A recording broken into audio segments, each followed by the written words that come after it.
Bismillahirrahmanirrahim. Assalamualaikum warahmatullahi wabarakatuh. Selamat pagi untuk anak-anak peserta MPLS tahun ajaran 2020-2021.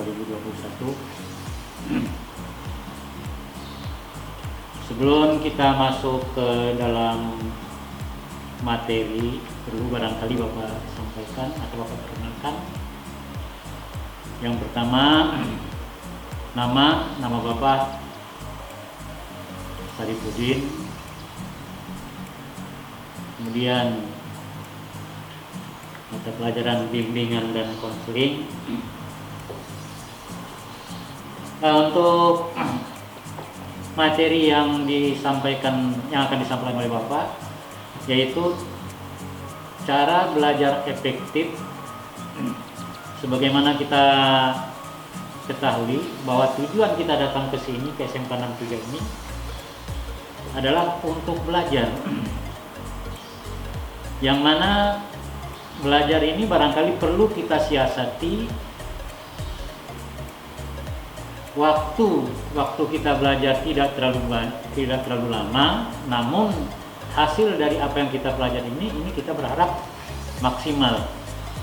Nah, dengan adanya demikian, maka perlu kita cari strategi, kita cari cara bagaimana bisa kita tuh memiliki cara belajar yang efektif.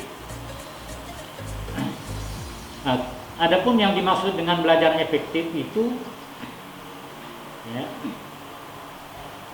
kita belajar waktunya sedikit, namun prosesnya cepat, namun hasilnya ini maksimal. Belajar yang efektif adalah proses belajar mengajar yang berhasil guna, dan proses pembelajaran itu mampu memberikan pemahaman, kecerdasan, ketekunan, kesempatan, dan mutu serta kualitas yang lebih baik, serta dapat memberikan perubahan perilaku dan dapat diaplikasikan atau diterapkan dalam kehidupan sehari-hari, sehingga hasil dari pembelajaran itu akan dapat menghasilkan sumber daya manusia yang unggul. Nah, jadi maksudnya ini cara belajar efektif ini caranya yang kita cari, cara belajarnya supaya efektif, supaya hasilnya maksimal. Ini perlu kita buat strategi. Nah, berikut ini adalah tip-tip belajar yang baik dan benar. Pertama, belajar kelompok. Belajar kelompok dapat dijadikan kegiatan belajar menjadi lebih menyenangkan karena ditemani oleh teman dan berada di rumah sendiri, sehingga dapat lebih santai. Namun, sebaiknya tetap didampingi oleh orang dewasa seperti kakak, paman, bibi, atau orang tua agar belajar tidak berubah menjadi bermain. Belajar kelompok ada baiknya mengajak teman yang pandai dan rajin.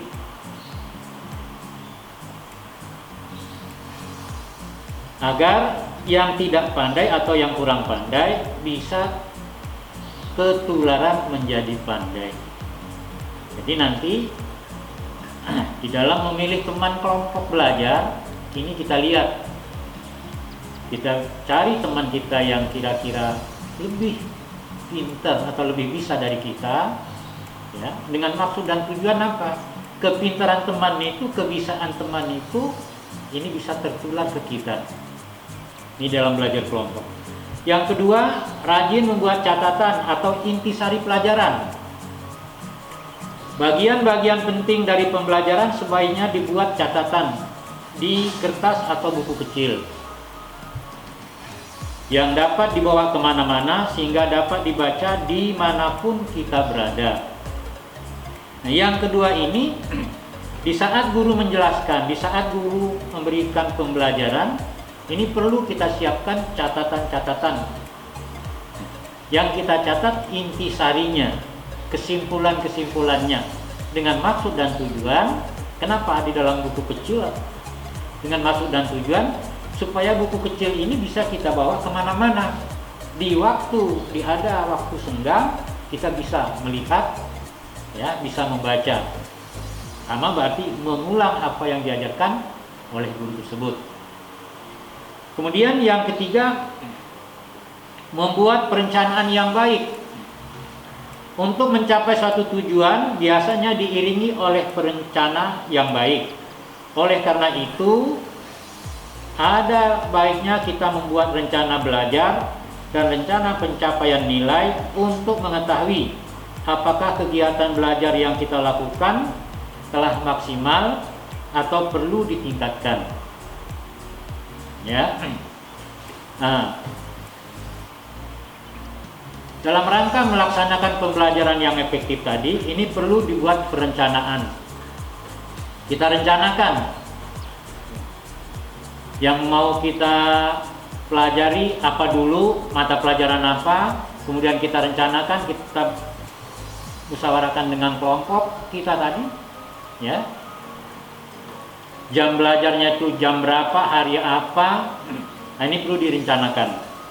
Dengan adanya direncanakan begini, sehingga nanti sasaran apa yang kita pelajari itu bisa lebih tepat sasaran. Kemudian yang keempat, disiplin dalam belajar.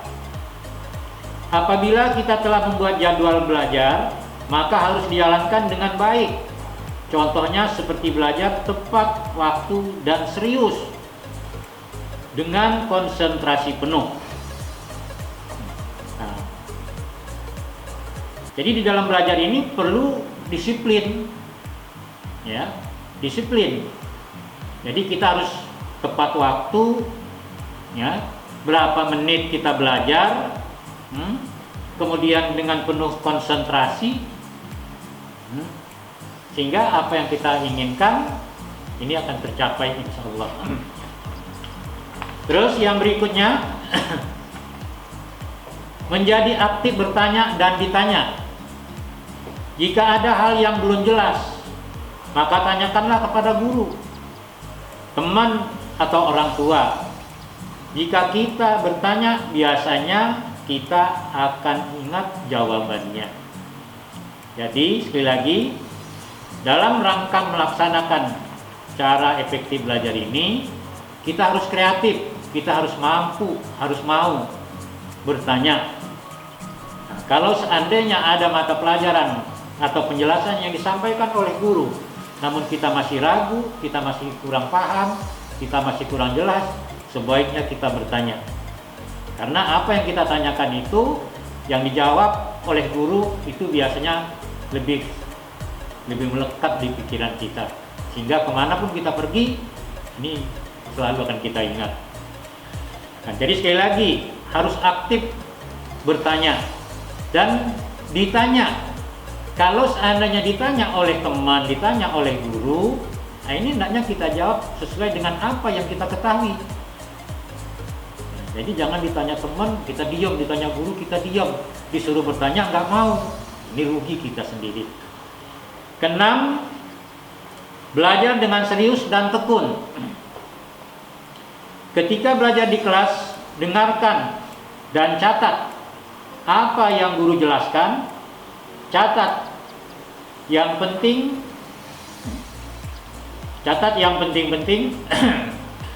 karena bisa saja hal tersebut tidak ada di dalam buku dan nanti akan keluar saat ulangan atau ujian. Ketika waktu luang, baca kembali catatan yang telah dibuat dan hafalkan sambil dimengerti. Jadi sekali lagi, catat, ya. Catatan yang penting, kesimpulannya, intisarinya dicatat dalam buku. Yang ketujuh, hindari belajar berlebihan. Jika waktu ujian atau ulangan sudah dekat, biasanya kita akan panik jika belum siap. Jalan pintas yang sering dilakukan oleh pelajar yang belum siap adalah dengan belajar hingga larut malam, begadang, atau membuat contekan. Hal ini sebenarnya kurang baik kalau kita memaksakan diri belajar semalam suntuk sedangkan besoknya ujian. Supaya tidak terjadi hal seperti itu, makanya dari begitu kita masuk, maka kita harus berusaha belajar dan belajar dan belajar. Nah, jadi sekali lagi, kalau belajar kebut semalam, ini sebenarnya merugikan kita sebagai pelajar, merugikan peserta didik. Karena apa? Pas di saat ulangan itu kita ngantuk, akhirnya nggak konsentrasi, sehingga jawabannya itu bisa ngambang kemana-mana. Untuk itu, dari awal kita masuk sekolah, ini perlu kita tata cara belajar yang efektif. Yang kedelapan, jujur dan mengerjakan ulangan dan ujian. Hindari mencontek ketika sedang mengerjakan soal ulangan atau ujian. Karena menyontek dapat membuat sifat kita curang dan pembohong. Untuk itu, hindari mencontek. Kalau seandainya kita belajar dengan baik, waktu belajar kita manage dengan baik, insya Allah kita terhindar dari mencontek. Karena kita menguasai mata pelajaran yang diajarkan. Kalau kita menguasai pelajaran yang diajarkan, pasti kita tidak butuh nyontek. Kemudian yang kesembilan, jadilah seorang pemimpin, latihlah rasa tanggung jawabmu. Apabila guru minta bantuan untuk mengerjakan sesuatu, misalnya membersihkan kelas, jangan ragu untuk menerimanya. Ajak beberapa teman kelas dan pimpin mereka untuk membersihkan kelas bersama-sama. Nah, dalam rangka melaksanakan tugas yang disampaikan atau yang diinstruksikan oleh guru membersihkan kelas, ya, ini perlu kita ajak teman-teman.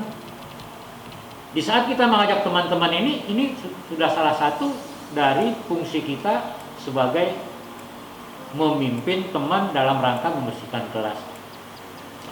Nah, jadi sifat pemimpin. Nah, selain dari tadi kita membuat kelompok belajar, ya, nah, kita ajak teman kita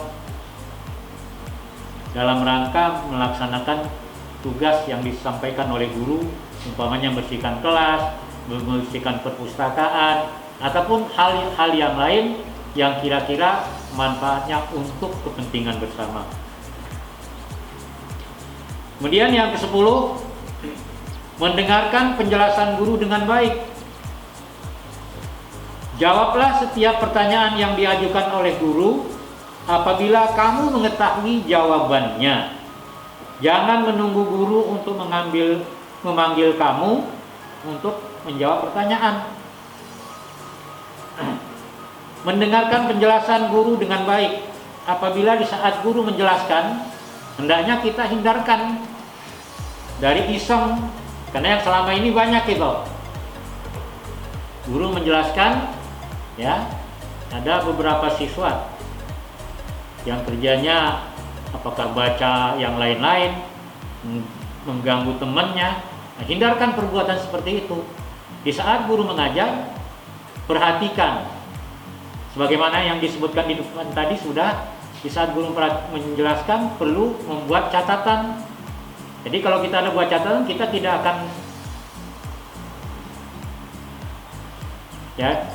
akan ngelamun, kita tidak akan iseng.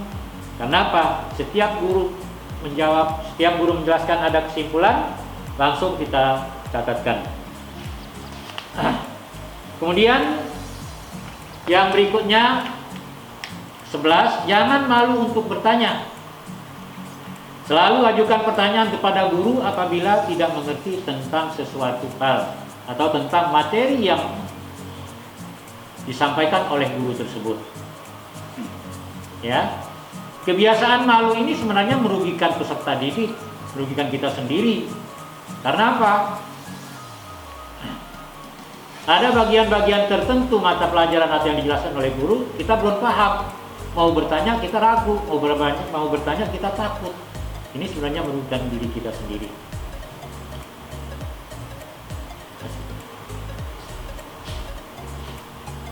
Kemudian yang ke-12, kerjakan PR. Kerjakan PR dengan baik. Jangan selalu mencari alasan untuk tidak mengerjakan. Jangan malas mengerjakan PR dengan alasan lupa atau menunda-nunda mengerjakannya. PR itu harus kita kerjakan. Kenapa? Di saat kita mengerjakan PR, berarti di situ bisa diketahui bahwa kita sudah menguasai materi yang disampaikan oleh guru yang bersangkutan. Kemudian yang berikutnya, selalu mengulang pelajaran yang sudah diajarkan. Yang sudah diajarkan oleh guru, ini hendaknya sampai di rumah diulang kembali.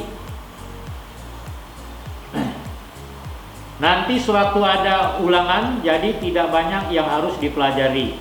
Ini apabila kita selalu mengulang pelajaran yang sudah disampaikan oleh guru di sekolah, sampai di rumah kita mengulang kembali.